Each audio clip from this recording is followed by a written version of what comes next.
사람이 살아가면서 여러 가지 어려움들을 만납니다. 가지각색이죠. 일일이 제가 열거할 필요도 없습니다. 그 중에 하나가 사람 관계입니다. 같이 어울려서 살아야 되니까 아무리 인격적인 사람들이 모였다고 하더라도 거기서 충돌이, 갈등이 없을 수 없습니다. 교회도 마찬가지예요. 각각의 믿음 다 좋다 하더라도 일단 모이면 거기서 어떤 일들이 벌어지게 됩니다. 초기 기독교도 마찬가지였습니다. 베드로가 예수님에게 이렇게 묻습니다. 마태복음 18장 21절입니다. 주여, 형제가, 이 형제는 같은 교우를 가리킵니다. 형제가 내게 죄를 범하면 몇 번이나 용서해 주리이까? 7번까지 하리이까? 상당히 숫자를 늘려 잡은 거예요.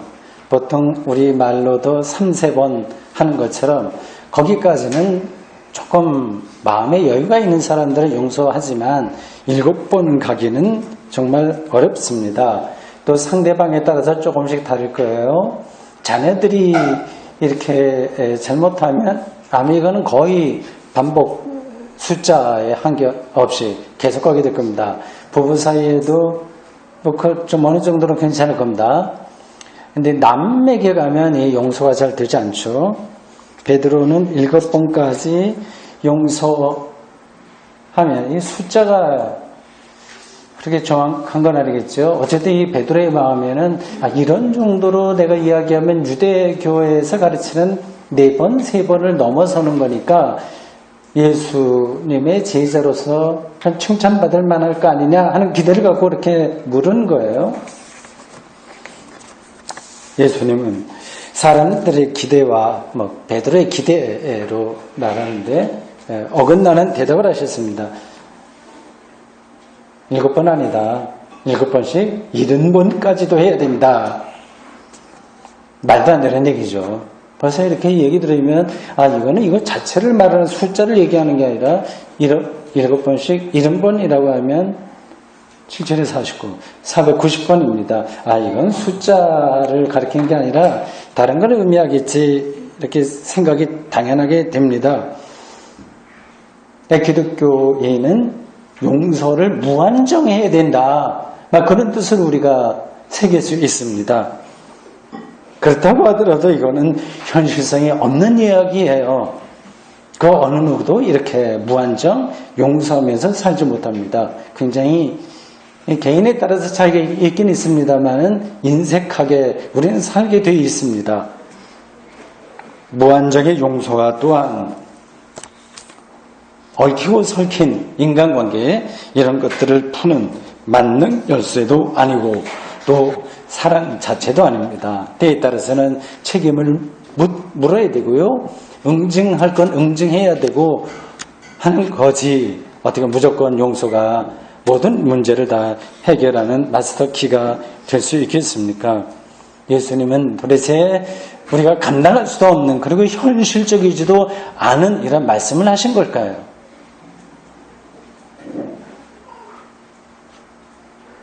이 베드로의 질문과 예수님의 답변은 한 구절씩만 나와요.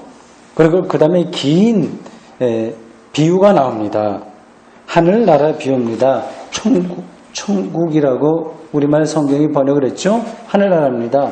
바실레이아, 톤, 우라논이라고 하는 헬라어의 번역입니다. 하늘나라에 대한 비유는 여기만 나온 게 아니라 복음서 곳곳에 나옵니다. 마태복음 13장에는 씨 뿌리는 비유, 곡식과 가라지의 비유, 겨자씨와 누룩의 비유, 밭에 감춰진 보화 비유, 진주 장사꾼의 비유, 물고기와 그물 비유 등이 나옵니다. 집중적으로 13장에 이렇게 나와요. 모두 다 하늘나라에 대한 비유입니다. 바실레이아, 톤 우라논 혹은 바실레이아 투 대우입니다. 본문인 마태복음 18장에 나오는 비유 역시 이와의 연장선상에서 읽어야 됩니다. 하늘나라는 종들과 결산하던 임금과 같다. 이렇게 비유가 시작됩니다. 임금과 종의 비유로 나와요. 종이라고 한다면 소유가 따로 없는 거예요. 말하자면 다 주인에게 속한 겁니다. 그렇기 때문에 여기 나오는 종은 우리가 늘 그냥 일반적으로 알고 있는 주인과 종의 관계가 아니라 임금과 계약을 맺어서 계약 조건에서 활동하던 어떤 지방 귀족 아니면 뭐 사업가 이런 사람쯤으로 생각할 수 있습니다. 어쨌든 본문은 종이라고 이야기를 합니다. 모종의 계약을 맺었습니다. 계약 기간이 끝났기 때문에 결산을 해야 됩니다. 그런데 이 사람은 사업을 실패했는지 어땠는지 1만 달란트의 빚만 지고 말았습니다. 그걸 갚아야 돼요. 이 액수가 어마어마한 겁니다. 1만 달란트요. 그 당시 지역계를 다스리던 헤롯 왕의 1년 수입이 900달란트라고 하네요. 900달란트. 근데 1만 달란트의 10분의 1도 안 되죠. 그리고 갈릴리와 베레아 그 지역이에요. 일단 지방이죠. 뭐 경상북도 아니면 대구시 이렇게 지방 정권에서 받아내는 1년의 세수가 학자들의 설명에 따르면 200달란트였다고 합니다. 1만 달란트는 어마어마한 거죠. 개인이 어떤 사업을 해서 이렇게 망해서 빚을 져게 됐는지 참 상상하기 어려운 겁니다. 이 종이 갚을 길이 없으니까 임금이 감옥에 넣어라. 그리고 가족들 다 팔아라. 그래서 조금이라도 좀 회수하자. 그렇게 했습니다. 이 사람은 엎드려서 제발 그렇게 하지 마시라. 지금은 내가 돈이 없지만 하여튼 최선을 다해서 벌어서 갚겠노라 했습니다. 임금은 그를 불쌍히 여겨서 이걸 탕감해 주었다고 합니다. 이 1만 달란트를 탕감한다는 것은 말이 안 되는 거예요, 사실은. 이게 비유라고 하는 것을 우리가 알 수 있습니다. 이것으로 이야기가 끝나도 충분히 감동적이에요. 그런데 계속 이어집니다. 반전이 일어나요. 감옥에 갇힐 신세를 겨우 면한 이 사람이 집으로 돌아가다가 아니면 집에 들어갔다가 나중에 또 그런 일을 당했는지 모르겠지만 그런 일을 만났는지 모르겠지만 자기에게 100데나리온을 빚진 동료를 하나 만났습니다. 사업을 같이 하던 사람인지 어떤지 모르겠습니다. 이건 달란트가 아니라 데나리온이에요. 이 동료의 목을 붙들고 빚 갚아. 아니면 너는 감옥에 가야 돼. 능력이 없었습니다. 그 동료가 갚을 능력이 없어 파산됐습니다. 감옥에 갖다 넣었다고 합니다. 이 사람의 행동 거지는 상식적으로 이해가 되지 않습니다. 1만 달란트를 탕감받은 주제에 그것의 50만 분의 1, 5분의 1이 아니라 500분의 1도 아니고 50만 분의 1에 해당하는 돈을 동료가 갚지 않는다고 해서 감옥에 쳐넣었습니다. 최소한 양심이 있는 사람이라고 한다면 그렇게 하지 못하는 거죠. 자신이 탕감받았다고 하는 사실을 전혀 의식하지 못하는 그런 뻔뻔한 사람으로 보입니다.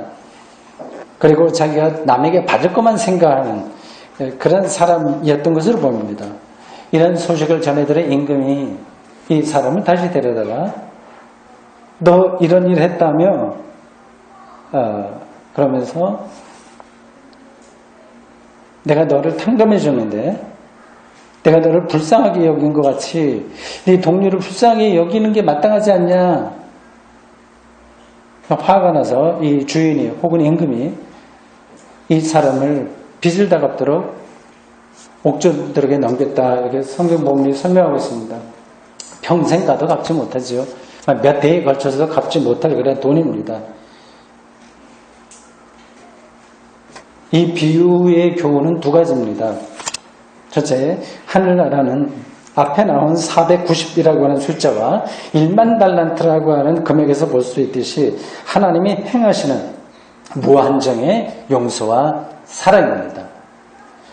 둘째는 이 사람은 그것을 외면한 채 인색한 방식으로 세상을 살아가는 이의 표본입니다. 우리가 1만 달란트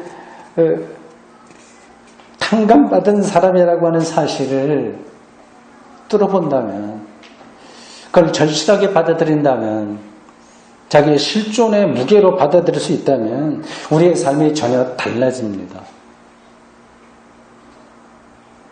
우선 우리가 왜 1만 달란트 빚 탕감받은 사람일까요? 생각해 보십시오. 여러분들이 다 알 겁니다. 그래도 조금 보충해서 설명하겠습니다. 우리는 지구라고 하는 별에 입장한 여행객입니다. 손님입니다. 여기에 들어오려면 여러분들이 어디 이렇게 저렇게 돈 내고 들어가는 데 있지 않습니까? 그렇게 생각해 보십시오. 지구에 들어오려면 금액이 얼마나 될까요? 금액으로 따지기가 불가능합니다. 우주에 많은 별들이 있고 행성이 있는데 지구처럼 생명 현상이 가득한 행성은 찾기 힘듭니다. 비슷한 행성이 우주 어딘가에 있다고 하더라도 너무 멀어서 사실은 갈 수가 없어요. 있으나 없으나 무의미한 겁니다. 우리에게는. 우리는 지구에서만 이 생명현상 안에 들어있습니다. 우주 물리학자들이 우주선을 타고 특별하게 개발해서 빛에 버금갈 정도로 빠른 우주선을 만들어서 그건 불가능하지만 1개월 안에 다다를 수 있는 곳에 지구와 비슷한 행성을 발견하고 여행객을 모집한다고 합시다. 세계 거부들은 아마 앞다퉈서 자기 전 재산을 거기다 넣는다고 하더라도 가보고 싶어 할 겁니다. 지금 우리는 생명이 찬란한 이 빛나는 지구의 모든 것을 공짜로 누리고 있습니다. 숨을 쉴 수 있는 지구의 산소를 돈으로 환산한다면 환산할 수도 없을 정도의 액수입니다. 생각하지 않고 살 뿐이에요. 생맹된 분들에게는 미안한 말씀입니다만은 지구에서 벌어지는 색깔 현상도 놀랍습니다. 옆에 있는 국화 색깔, 녹색, 흰색과 국화 그 색깔들, 그걸 돈 한 푼 내지 않고 우리가 지금 공짜로 보고 있습니다. 어떤 분들은 그렇게 생각할 거예요. 지구에서 벌어지는 거는 자연현상이지. 그런 놀라워하고 기쁘게 생각하고 즐기는 거, 그건 당연하지만 그걸 빚진 거로까지, 그걸 갖다 탕감받은 거로까지 생각할 필요 없다. 이건 다 자연현상인데, 이렇게 생각할 겁니다. 그렇게 생각하고 싶은 분들은 그렇게 생각하십시오. 그걸 빚의 탕감으로 여기지 못하는 일들이 반복되면 본문 비유에서 나오는 사람처럼 100데나리온 빚진 사람을 모질게 대하다가 주인에게 불림을 당해 감옥에 갇히는 신세가 될지 모릅니다. 오늘 우리가 살아가는 세상이 지금 그런 방식으로 작동된다고 하는 걸 보면 동의하실 겁니다. 1만 달란트 빚을 탕감받았다고 하는 사실은 예수 그리스도와의 관계에서 더 명백해집니다. 우리 기독교인의 신앙의 차원에서 그렇습니다. 기독교 교리에 따르면 예수님은 우리의 죄를 대신해서 십자가에 달리셨습니다. 예수 그리스도를 믿는 사람들은 모든 죄에서 해방되었습니다. 탕감이에요. 하나님은 우리의 믿음만 보시고, 루터가 말하는 솔라 피데, 오직 믿음의 영성인데 우리를 의롭다고 인정하셨습니다. 혁명적인 가르침이에요. 이거 아는 사람들에게는 그렇게 들릴 겁니다. 모르는 사람들에게는 한낱 교리에 떨어지고 마는 거죠. 여기서 죄는 하나님과의 단절을 가리킵니다. 하나님은 생명 자체이시니 죄는 곧 생명과의 단절입니다. 이건 실증적인, 아주 사실적인 거입니다.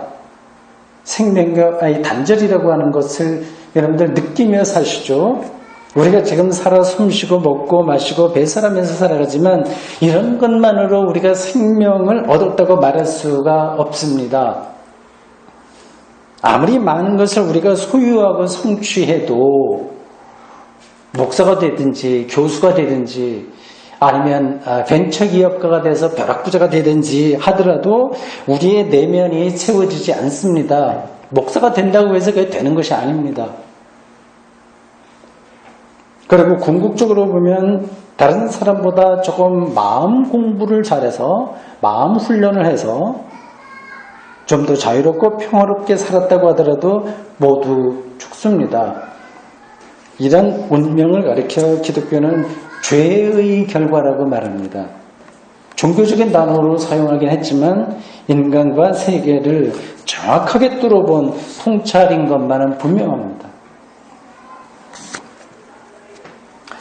유대교는 이 죄로 인한 생명 상실로부터 해방받기 위해서 하나의 길을 제시했습니다. 유대교가 제시한 길이 있습니다. 율법 준수입니다. 이것이 당시의 사람들에게는 최선이었습니다. 예수님 당시에도 그랬습니다. 바리새인들과 서기관들은 율법 전문가들이었습니다. 그들에 의해서 유대 사회의 질서가 잘 유지되었습니다. 율법은 유대 종교에만 해당되는 게 아닙니다. 세상의 모든 문명 사회는 본질적으로 율법적입니다. 율법은 우리의 마음을 끌만한 요즘 말로 매력이 있습니다. 성취감과 만족감을 제공하기 때문입니다. 사회가 작동하는 원리, 질서, 메커니즘이 율법이라고 하는 겁니다. 그렇게 해서 질서를 세웁니다. 능력 있는 사람에게는 연봉을 좀 더 많이 줍니다. 학력이 괜찮은 사람들, 스펙 있는 사람들에게는 그러한 대우를 합니다. 그렇지 못한 사람들에게는 그것을 강탈합니다. 그래서 비교하고 상대화하고 그런 방식으로 이 사회가 굴러가게 하는 그 질서를 율법이라고 하는 거죠. 가난한 북한은 예를 들어 설명하는 거예요. 우리의 율법적인 사고방식이 얼마나 강하냐 하는 것을 말씀드린 겁니다. 가난한 북한은 율법을 지키지 못한 나라예요. 그렇게 우리가 생각합니다. 부자로 사는 우리는 율법을 잘 지킨 나라입니다. 율법과 문명과 인간의 모든 업적과 성취는 제가 그것을 부정하는 것은 아닌데 나름대로 가치가 있긴 하나 본질적으로는 생명을 제공하지 못합니다. 여기 50대 정도 되시는 분들 아니면 저처럼 60대 되시는 분들 70대는 한 분 계시죠. 그런 분들을 실감할 겁니다. 그분들이 젊었을 때에 비해서 지금은 경제적으로 비교할 수 없을 정도로 풍요로워졌고요. 정치적으로도 제가 유신시대 때 신학대 학부를 다녔는데 정치적으로도 비교할 수 없을 정도로 민주화되었으나 삶의 질에서는 별로 나아진 것이 별로 없습니다. 제가 청년 시절보다 지금이 더 행복하다는 확신이 없습니다. 평생 땀 흘려서 일정한 부를 축적했으나 결국 아무것도 손에 넣지 못하고 순식간에 죽을 나이에 이르는 것과 비슷합니다. 톨스토이의 단편집 사람은 무엇으로 사는가를 읽어보신 분들은 그 주제가 바로 이런 것을 가리킨다는 것 아실 겁니다. 우리는 십자가와 부활의 예수 그리스도를 통해서 더 이상 종교적인 그리고 사회적인 경제적인 율법에 매달리지 않아도 되는 생명의 신비를 알게 되었습니다. 1만 달란트 빚을 탕감받은 것과 같습니다. 얼마나 놀랍습니까? 얼마나 자유롭고 기쁘겠습니까?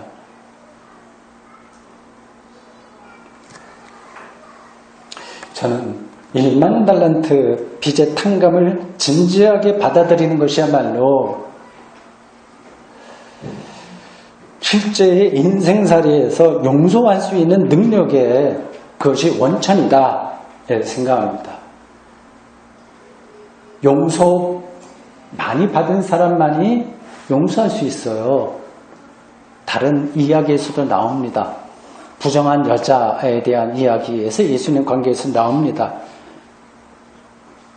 용서받은 것이 별로 없어. 나는 잘했어. 바리새인처럼. 그럼 용서할 마음이 생기질 않습니다. 심리적으로도 그렇습니다.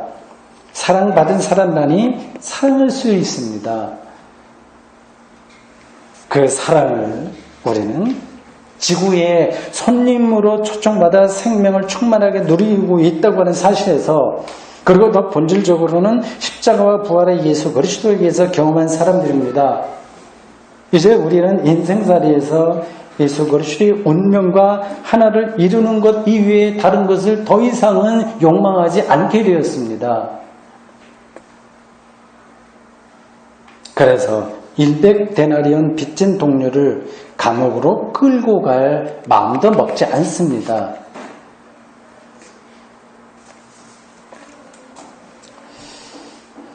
설교자로서 늘 이런 대목에서 어떤 한계를 느낍니다.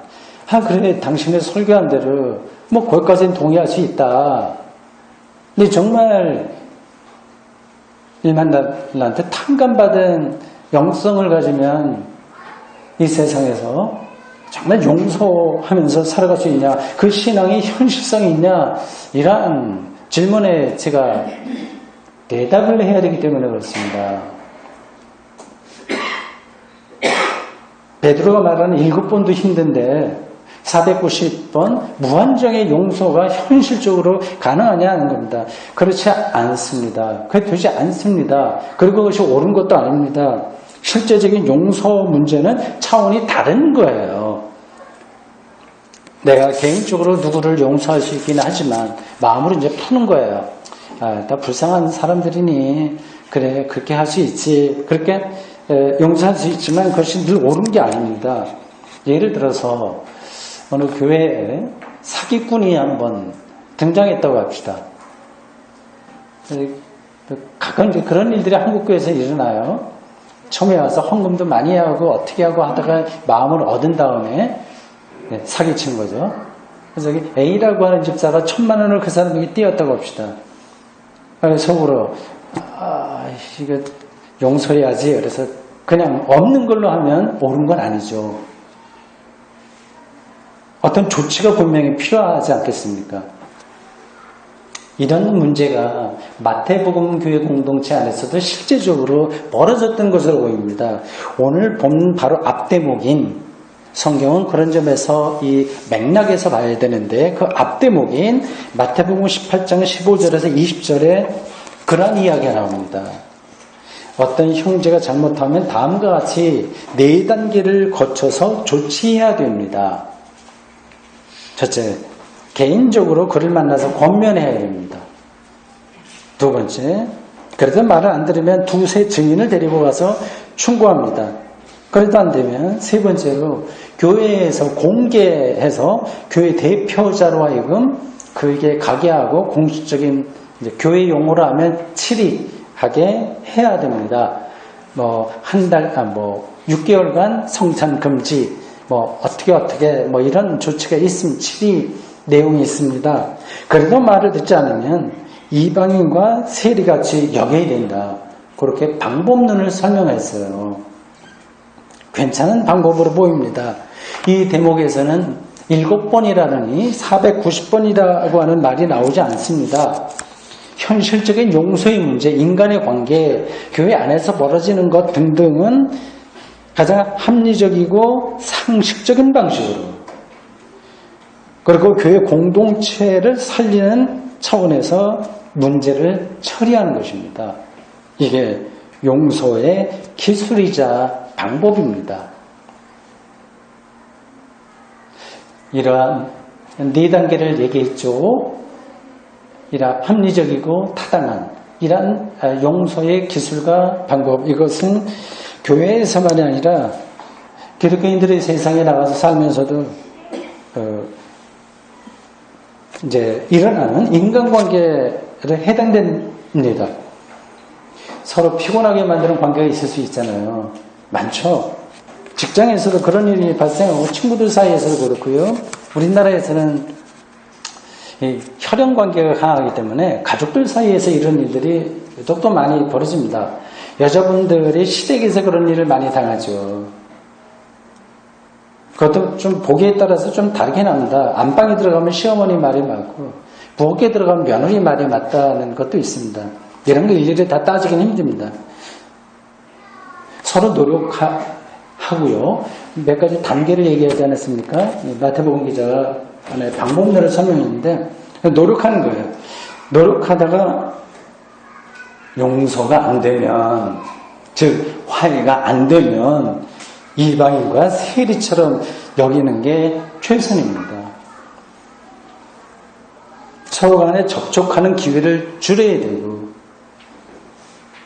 가족이라고 하더라도 그게 안 된다면 그냥 형식적인 관계에 머물면 되지, 굳이 내가 예수 믿는 사람이니까 용서해야지, 그리고 사랑해야지 하고 자신의 능력을 벗어날 정도로 노력할 필요는 없습니다. 제가 보기에 그렇습니다. 여러분들은 좀 다르게 생각할 수도 있습니다. 각자 알아서 생각하십시오. 그런 것들은 노력해도 해결이 안 됩니다. 좋은 관계만 맺고 살아도 짧은 인생인데 굳이 힘든 관계로 인생을 소모할 필요가 어디 있겠습니까? 오해는 하지 마십시오. 이기적으로 살아도 된다는 게 아닙니다. 자학의 방식으로 인생을 살지 말라는 말씀입니다. 용서, 이게 자칫하면 자학이 되기 때문에 그렇습니다. 중요하지 않은 것에 시간을 소모하는 것이야말로 가장 큰 장악이고 생명의 왜곡입니다. 성경에 나오는 그 용서라고 하는 말을 기계적으로 받아들이면 안 됩니다. 영화 밀양이 그걸 주제로 하고 있습니다. 감독이 누구죠? 이창동? 맞아요? 여기 오늘 영화 뭐라고 얘기를 해야 되나요? 우리 그 부부 집사의 아들이 영화 꽤 깊숙이 계신 분인데 아직 스타가 되지 못했지만 곧 될 겁니다. 오늘 모처럼 놀러 오셨네요. 이창동 감독의 밀양, 이걸 주제로 합니다. 피아노 원장인 이신혜로 분한 전도연은 이 영화로 칸 영화제에서 여우주연상을 받았습니다. 카센터 사장 역할인 김종찬은 송강호가 맡았습니다. 이신혜는 딸의 살해범 주산학원 원장을, 아니 기독교 신앙이니까 하여튼 전도를 받았는지 어땠는지요? 하여튼 제가 전해드린 이야기입니다. 직접 영화를 보지 못했습니다. 기독교 신앙으로 내가 용서해야지 그렇게 하고 감옥에 그 살해범을 찾아가서 얘기합니다. 살해범은 이렇게 말하는 거예요. 나는 이미 전도받아서 하나님께 회개하고 용서받았다. 그리고 그 전도연한테 얘기하는, 하나님이 당신도 용서하신다. 살해범은 그렇게 마음의 평화를 얻고 그걸 도저히 받아들일 수 없는 이 신혜는 용서하지 못합니다. 가해자는 종교의 이름으로 영혼의 평화를 누리고 피해자는 괴로움을 당합니다. 이게 기독교의 이름으로 자행되는 용서의 본질은 아닙니다. 독일은 나치 시대에 벌어진 사건의 책임자들을 준엄하게 아직까지도 색출해서 나타나면 처벌했습니다. 그리고 이스라엘을 비롯해서 주변 나라에 반복해서 용서를 구했습니다. 일본은 위안부 문제에 책임을 지지 않습니다. 돈 몇 푼 던져주고 불가역적으로 해결되었다고 주장합니다. 대한민국 지난 정부는 그걸 그대로 받아들였습니다. 일본의 행태를 기독교의 이름으로 용서하라고 하는 것은 기독교 신앙을 왜곡하는 겁니다. 5.18 광주 민주화 운동도 마찬가지입니다. 군대를 동원해서 수많은 이들을 살상한 책임자들이 용서를 구하지 않는 마당에 어떻게 용서를 말할 수 있겠습니까? 그런 것들은 다 지나가는 일이니 옛날 일이니까 다 묻어두고 미래만 생각하자고 하는 게 하나님의 뜻이라고 누가 말하시겠습니까? 악을 악으로 갚지 말아야 하며 원수에 대한 안갚음을 하지 말아야 된다는 성서의 가르침은 그 원수 갚음 이 문제를 사적인 차원에서 다루지 말고 공적인 차원에서 다루라고 하는 것이지 기계적인 용서가 능사라고 하는 것은 결코 아닙니다. 충고하고 책임을 묻고 사법적인 처리를 해야 될 때는 해야 됩니다. 그래서도 돌아서지 않으면 이방인이나 세리처럼 돼야 됩니다. 이러한 모든 일련의 과정에서 우리의 삶이 단순하지가 않는데요. 가장 중요한 것은 1만 달란트의 빚을 하나님이 탕감해 주셨다고 하는 사실입니다. 그 사실에 대한 깨우침이야말로 실질적인 의미에서 용서의 능력입니다. 이러한 용서의 능력은 용서의 기술 혹은 용서의 방법까지 하나님의 사랑에 휩싸이게 하기 때문입니다. 기도하겠습니다. 주님, 오늘 저희들 아주 오래된 주제에 잘못된 사람, 그리고 원수, 죄를 행한 사람들에 대한 용서라고 하는 이 말씀을 마태복음 기자가 예수님의 입을 통해서 전한 것을 통해서 들었습니다. 우리는 1만 달란트 빚을 탕감받은 사람들입니다. 부끄럽기도 하고 기쁘기도 합니다. 더 이상의 것이 우리들에게 요구되지 않는 하나님의 사랑을 거기서 우리는 경험했습니다. 얽히고 설킨 이 세상 속에서 1만 달란트 탕감받은 사람의 사랑을 갖고 구체적인 삶에서는 또한 저희들이 정의와 평화를 구현하는데 지혜롭도록 또한 용기가 있도록 도와주십시오. 예수님의 이름으로 기도합니다. 아멘.